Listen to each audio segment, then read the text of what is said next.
అందరూ బాగున్నారమ్మా? బాగున్నారా? నేను వచ్చేటప్పుడే ఒక అతను ఎవరో ఈ వైసీపీ ప్రభుత్వానికి సంబంధించిన కల్తీ మద్యం తాగినట్టున్నాడు ఒక ఆయన. నా దగ్గరకు వచ్చి హైపరాదీని అడిగానని చెప్పమంటున్నాడు. ఆ కల్తీ మద్యం ఎంత పని చేస్తుందో మీరే చూడండి. ఇంకొక అతనైతే స్విచ్ ఆఫ్ అయిన ఫోన్ చేసుకొచ్చి నన్నే సెల్ఫీ అడుగుతున్నాడు. కాబట్టి ఆ కల్తీ మద్యం పోవాలన్నా, అలాంటి కల్తీ ప్రభుత్వం పోవాలన్నా ఈసారి మీరందరూ కూటమి నిలబెట్టిన ప్రతి అభ్యర్థిని గెలిపించాలి. ముఖ్యంగా ఇక్కడ ఎవరు? పవన్ కళ్యాణ్ గారు. ఫస్ట్ టైం నాకు పిఠాపురంలో నేను ఎందుకు పుట్టలేదా అని బాధగా ఉంది నాకు. నిజంగా పిఠాపురంలో పుట్టుంటే బాగుండేది, డైరెక్ట్ గా పవన్ కళ్యాణ్ గారికి ఓటేసి అదృష్టం ఉండేది కదా అని బాధపడుతున్నాను నిజంగా నేను. కాబట్టి ఇవన్నీ మీరు గమనించి ఈసారి పవన్ కళ్యాణ్ గారిని భారీ మెజారిటీతో గెలిపించాలి. దానికోసం ఇక్కడ కృషి చేస్తున్న మన వర్మ గారికి, అలాగే బీజేపీకి సంబంధించిన కృష్ణరాజు గారికి, ఇద్దరికి కూడా చాలా పెద్ద థ్యాంక్ యూ. అందరూ వాళ్ళిద్దరికి ఒకసారి గట్టిగా క్లాప్స్ కొట్టారు మీరు. వాళ్ళిద్దరి సపోర్ట్ లేకపోతే ఇక్కడ ఇంత జరగదు. అలాగే ఈ వైసీపీ ప్రభుత్వం మిమ్మల్ని ఏం చెప్పి ఓటు అడుగుతుంది?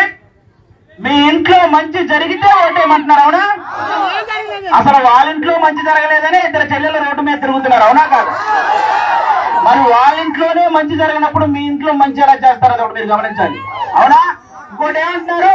మేము పొద్దున బటన్ నొక్కితే ఆడవాళ్ళ అకౌంట్ లో 10,000 రూపాయలు పడుతున్నాయి అంటారు, అవునా? మరి సాయంత్రం మూతిప్పితే మగవాళ్ళ అకౌంట్ లో నుంచి 30,000 పోతున్నాయి. మరి వాటి సంగతి ఏంటి? కాబట్టి పొద్దున బటన్ నొక్కుతున్నారు, సాయంత్రం పేక నొక్కుతున్నారు. ఈ రెండు మీరు గమనించి ఓటేయాలి. ఇంకోటి ఏమంటారు ఆయన?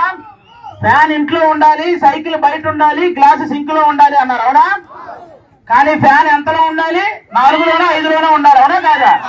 మీరే తెలియక లాస్ట్ టైం 151లో పెట్టారు, అందుకే కరెంటు బిల్లులు ఎక్కువైంది.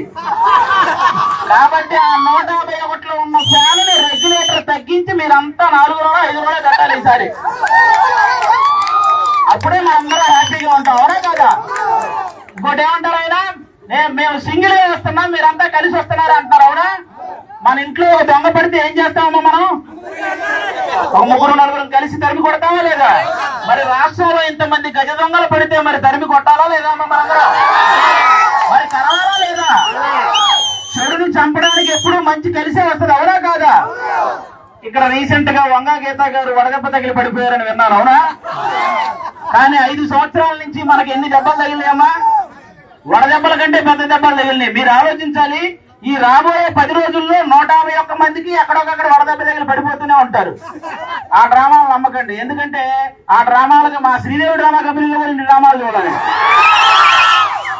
కాబట్టి ఇవన్నీ మీరు గమనించి ఈసారి గాజు గ్లాసు గుర్తు మీద ఓటేయాలి. వన్స్ బూత్ లోకి వెళ్ళిన తర్వాత 2 గాజు గ్లాసు మీద గుర్తితే ఫ్యాన్ ఎగిరిపోవాలి, అవునా? ఇది గుర్తు పెట్టుకుని అందరూ ఓటేయాలని కోరుకుంటున్నాం.